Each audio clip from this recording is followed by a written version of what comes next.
Welcome to the Chelsea Fans Channel. It's been a long time, but I'm delighted to welcome Charlie, the Hurricane Skillen from the Mail Online, back into the studio. Charlie, it's lovely to see you. Oh, mate, it's been far too long. It really has. A lot's happened since we last seen. Really has. Tournament football, it's my favourite kind of football. I'm absolutely loving these Euros. I always forget how much I love international tournaments until they start. Like, I feel absolutely bereft when you have like a day off when you haven't got 3 matches in a row. I know. Like, what's going on? It really is annoying. It's so exciting. Yeah, it's loving brilliant. it. It's brilliant. The big news is, of course, for us, Antonio Conte. What do you think we've learned? What have we learned? I've been really impressed, actually. I was absolutely buzzing watching Italy's first game against Belgium. Game, yeah. You know, I think most people going into that game with Belgium's kind of array of talent, obviously including Eden Hazard, thought that Italy, who have been called the worst Italy team in 50 years, thought Belgium would steamroller them. But Italy were brilliant. I think possibly the best performance I've seen in the tournament. Yes, in the group stage. Very good performance, and more importantly, it was a complete triumph for tactics. It wasn't like moments of individual brilliance. It was the team working in a system, completely flummoxing Belgium with how they moved, how they played, how they all worked for each other. They were all sweating blood for the shirt and for Conte. And I thought that was so promising to see, because it's kind of obviously what Chelsea were lacking last season. Yeah, it was a masterclass from Conte, really, wasn't it? Because there's no doubt Conte with that Belgian team, if you swap the managers over, Conte wins. Yeah, definitely. I mean, so the fact that he won with a weakened team. I mean, it seems like Belgium are getting results despite Mark Wilmots at the minute, their manager. But I mean, Italy are getting results very much, because of Conte at the minute. I mean, you've only got to look at the scorer of the first Italy goal was Iaccherini, who's obviously loaned out by Sunderland. Yeah, exactly. You can't get in the Sunderland side, and you got Premier League stars all over the Belgium team. He likes players like that, though, doesn't he? He really seems to have an empathy for players who fight and will give their all for the team, and not necessarily about individual brilliance. Like he has a player like Mario Balotelli at his disposal, who I think it's fair to say is a better player than Iaccherini, but both certainly more naturally talented. Yeah. Certainly has more natural ability. But he chooses a player who is good for the team ethic rather than. I mean, this Italy side's probably arguably their main striker is Graziano Pelle, who's a decent player. Yeah. But still Sunderland player in and out of the Southampton, in and out of the Southampton team at the back end of last season. So those are the level of players you're looking at. But I thought it was so promising to see the team work so well. It plays a really interesting formation where the wing backs are so crucial, because in effect sometimes they've got this solid back three of Chiellini, Barzagli and Bonucci, obviously with Buffon behind. That's like one of the best defences you're going to find in world football.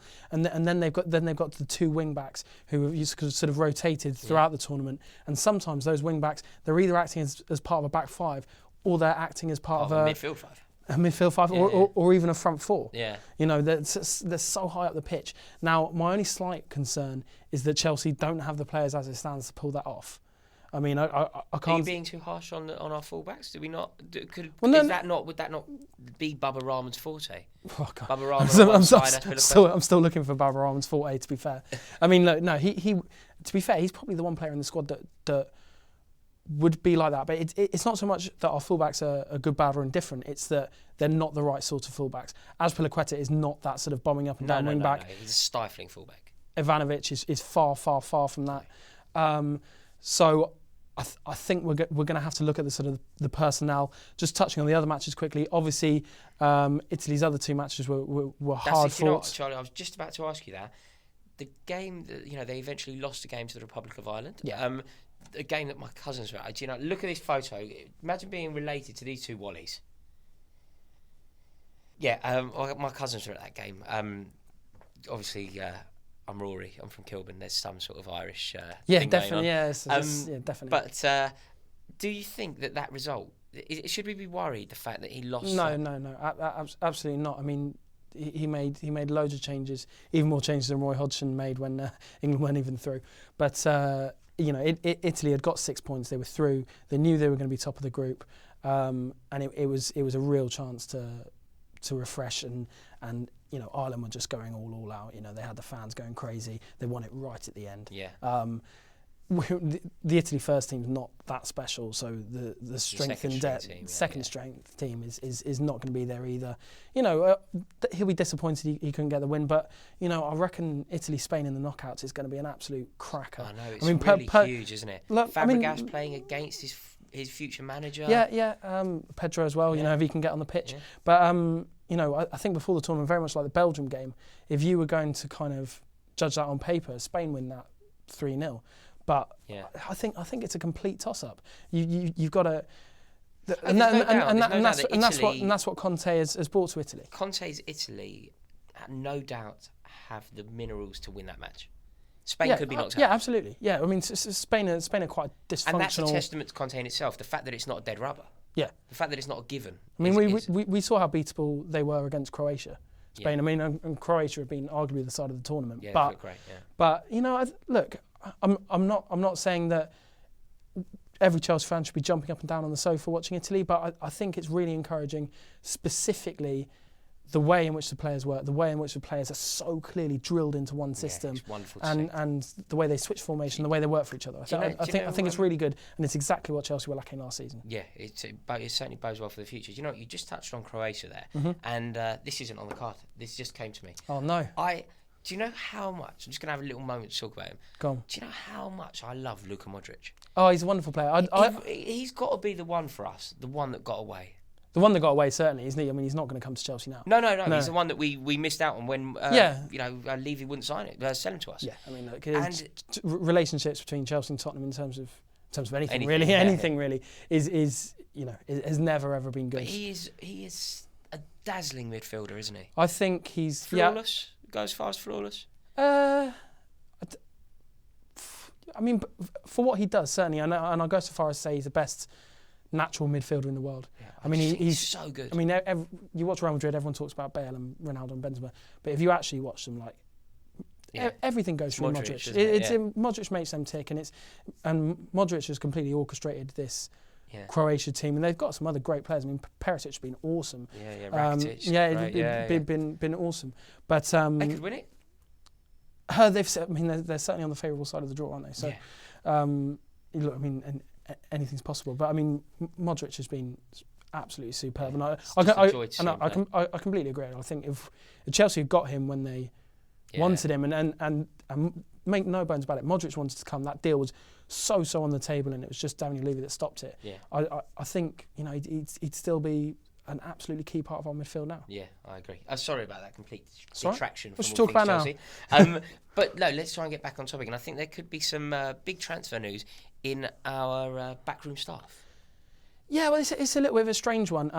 Obviously, we've talked for about 6 months about Courtois and his sort of lack of form last season and his happiness. Now, as it stands, Courtois will be Chelsea's keeper next year. I think, we talked a lot about Courtois leaving and Hazard leaving and all these guys leaving. And look, I don't want people to say, oh, well, you were completely wrong because they didn't leave. It's like... No, you're right at the time. At the time, those things were on the table and, things change every day, yeah. Things change. I think Conte's come in, the club's sort of calmed down a little bit from probably the most tumultuous season in, 30 years.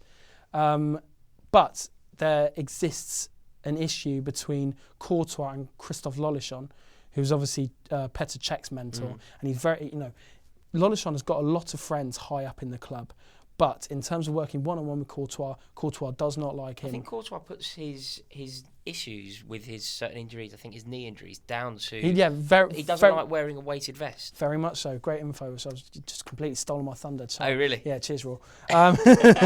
But, look, when he came back in December, Courtois felt he wasn't ready to come back, and he wasn't happy with the recuperation from Lollichon. He's not happy working with Lollichon.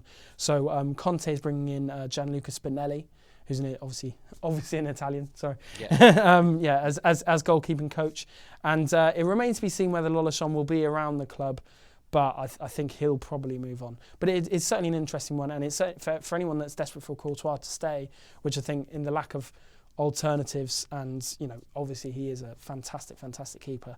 this is good news. Yeah, I've always wanted him to stay. I think he's a great player. He's one of the best in the world in his position. Therefore, we need him at Chelsea Football Club. Yeah, we haven't got enough best in the world in their positions. And in the current state, you're probably not going to attract many either. So yeah, absolutely. Right, this is somebody who I want to talk about. He scored a couple of goals in the Euros already. He's looking good. Yeah. I'm of course talking about Alvaro Morata.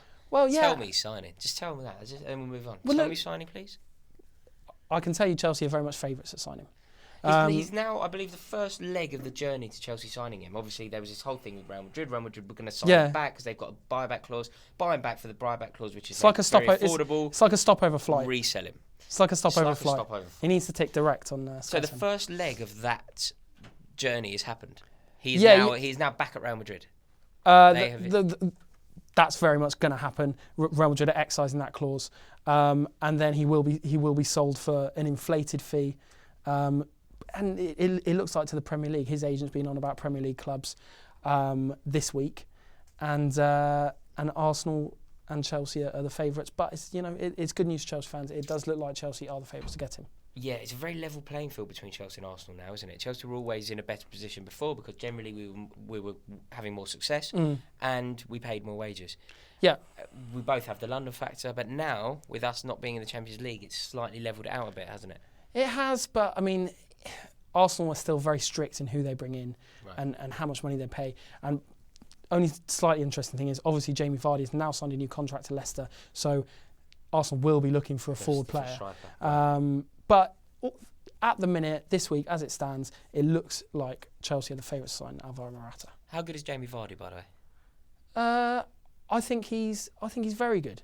I don't think you're not quite waxing lyrical as much as I thought you would. I rate him so highly. Well, it depends what you're asking me. Do I think he's the right man for Chelsea?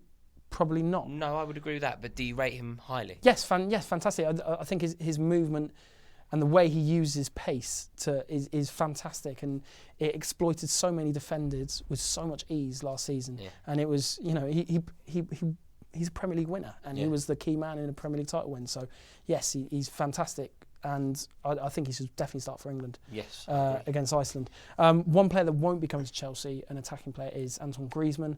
Oh, stop it! Sorry, mate. No, I know he's signed a new contract. Let's go. I have a theory. Go on. It may be an optimistic theory, but I have a theory nonetheless, and that theory is. He signed the contract. He has a very good relationship with Atletico. He has a very good relationship with the club, the hierarchy, the fans. Mm-hmm. He signed that contract in order to ensure that they get their rewards. I think you might be a little bit optimistic. Don't get me wrong, that sort of stuff happens. New contracts do not mean what they used to. But I just think with Simeone staying, I just think he's willing to stay there. Shame. Okay, that has definitely knocked the wind out of my sails. But something that we do need to cover now is our backline. It has not been good enough last year. We know that. We know it needs serious replenishment. Two bits of information that have been coming through recently. Centre halves, we need to quickly talk about. But then I want to talk about Azpilicueta because I've been seeing some stuff that I'm really not happy about. So talk to me about centre halves very quickly because then I have to talk about Azpilicueta. Fine. Well, look, just back to Conte. Obviously, we know he's a big fan of a back three. I mean, Chelsea barely have three competent, fit centre halves, so certainly players need to come in. The ones they really want is Manolas from Roma and Bonucci from Juventus. Said that before, but it's going to be pretty much impossible to get those out of those clubs. Koulibaly is looking far more likely, as we've said a couple of weeks ago, and he's desperate to come. In fact, Napoli are actually sort of taking legal action because they don't want him to leave. So it's all going a bit mad. That'd be good. I'd happily sign Koulibaly. I rate him very highly. Yeah, I mean, look, he is the third choice out of Chelsea's wish list, but you don't. Yeah, it's a good wish list though. Yeah, as Mick Jagger said, you can't always get what you want, can you? The other interesting bit of news regarding centre halves is I know a lot of our viewers are interested in Andreas Christensen. Borussia Mönchengladbach are absolutely hell bent on smashing their transfer record to sign him up permanently. It does look like Christensen's sort of okay with that. Bear in mind, Borussia Mönchengladbach voted him player of their season last year over Granit Xhaka, who's obviously just signed for Arsenal for silly money. But word out of Chelsea is they see Christensen as the next John Terry. Okay, so that's good that Chelsea are investing this enthusiasm into the youth. So Chelsea are fighting this move every step of the way. So we're very surprised if Christensen ends up a permanent Mönchengladbach player by the end of this window. So anyone who's worried about Christensen, just hold tight. Chelsea are aware of his exactly last year. Great. Cesar Azpilicueta is not leaving Chelsea, is he? Well, surely. At the minute, no, I don't think so. I think it's very, very early days. There's some reports from foreign papers, particularly in Spain, obviously, that Barcelona are looking at him and Athletic Bilbao are looking at him. My approach to these stories, I mean, my job is to kind of look at these stories and obviously go and chase them with our sources. Now, everything we're hearing out of Chelsea is that this is very, very early days. It doesn't really seem like anyone's that keen on this story. But what I would say is there's a reason these stories come out. Azpilicueta is with the Spanish team right now. Barcelona particularly are looking at fullbacks, although I can't think of a fullback less suited to Barcelona than Azpilicueta, a very kind of functional defender. It might be that Azpilicueta is open to a move back to Spain. The only hitch that I have with it is that if Conte is to play these bombing wing backs, I don't think Azpilicueta is that player. That's true. So whether he's really in Conte's plans, I'm not 100% convinced. Although it would be a massive shame because he's one of Chelsea's most consistent players. But I wouldn't worry. But there is a bit of mileage in it. There is potential here. Well, as I said, there is a reason these stories come out. You know, obviously Chelsea signing Messi and Ronaldo. There's absolutely no substance to those. But something a little bit more kind of underground. There's a reason that these stories come out. Whether they end up happening is a different matter entirely. Right. No smoke without fire, Charlie. Exactly, but bear in mind this deal's nowhere close yet. Absolutely nowhere close yet. Frankly, I'll be surprised if we're not seeing Azpilicueta in a Chelsea shirt next season. But you know, there's no smoke without fire. Fingers crossed. Yeah. I suppose we should get to the Q&A. Go for it. To make a start, we've got the Jose era. He has asked replacement for Oscar, Mkhitaryan or James. I think that's James McCarthy he's referring to. I think it might be James Rodriguez, to be fair. Fair enough. But again, Oscar's one we talked about leaving a lot. I think it might be that Chelsea don't think they have a replacement for him. He'd be one of the ones that I would see that's likely to leave. In terms of the replacements, Mkhitaryan, I fully expect him, if he goes anywhere, to go to Manchester United. I don't think, over the last couple of weeks, Chelsea have sort of ebbed away from those stories. We're going very, very hard on him to Manchester United. And James Rodriguez, it's not one I can see happening to Chelsea. I mean, he's obviously away at the Copa America at the minute, but right, it's not one that I can see happening. Fine. Our next question is from the real Kieran. Is Cuadrado not the real Kieran? No, not the real Kieran. The real Kieran is up on that wall. Yeah. The real Kieran 3 has asked, is Cuadrado likely to return? Yes, I think he is. Again, he could be that potential wing back. Exactly. I mean, pretty much as soon as Conte, we heard Conte was coming to Chelsea, one of the first stories that came out is that he really wants Cuadrado back. He's been fantastic for Juventus. He has played as a wing back for most of his career. I know we sort of played him on the right of a front three, but you know, look, everyone knows that Cuadrado didn't really impress playing for Chelsea before, but you know, it's a player that we own. So, and if Conte thinks he can work, and then it's worth doing, because the only other thing you're going to do is spend 25 million on someone that doesn't work out. I can certainly see there being mileage in it. Actually. But yeah, I'll be very surprised if Cuadrado's not part of the squad next season. Okay. And our last question is from Marcus GCFC. Wants the latest news on the stadium. The latest news on the stadium is that it's all gone very, very quiet, which is interesting because this was meant to be Chelsea's last year at the current Stamford Bridge. That's not the case now, because the planning permission has taken so long to happen. It's still not happening. It's still in that process, a very lengthy process in a very sort of exclusive elite part of the country. Right. Interestingly, the corporate hospitality boxes have been sold for the next 2 years. All the staff are on 2-year contracts. Right. So not going anywhere just yet. Not going anywhere just yet, and it's interesting because the club are keeping this under wraps. You know, they don't want these stories coming out that it's not quite going to plan, because you know we had the big vision of Chelsea moving there and moving to Wembley season after this. It's not on track to happen. Okay. I can certainly make my peace with that. Yeah. Wonderful. Charlie, as always, it's a joy to welcome you into the studio. And guys, thank you so much for watching. I know that we haven't been doing these as often as we should, but it's very difficult with the Euros. So please bear with us. Trekking around the world, that's why. Sorry, I'm following England, mate. It's a duty. But yeah, as always, I really hope you enjoyed this video. And if you did and you want to see some more like this, click the subscribe.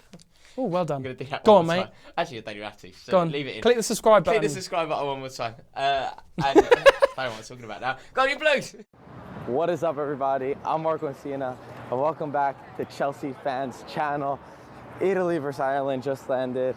Italy lost 1-0.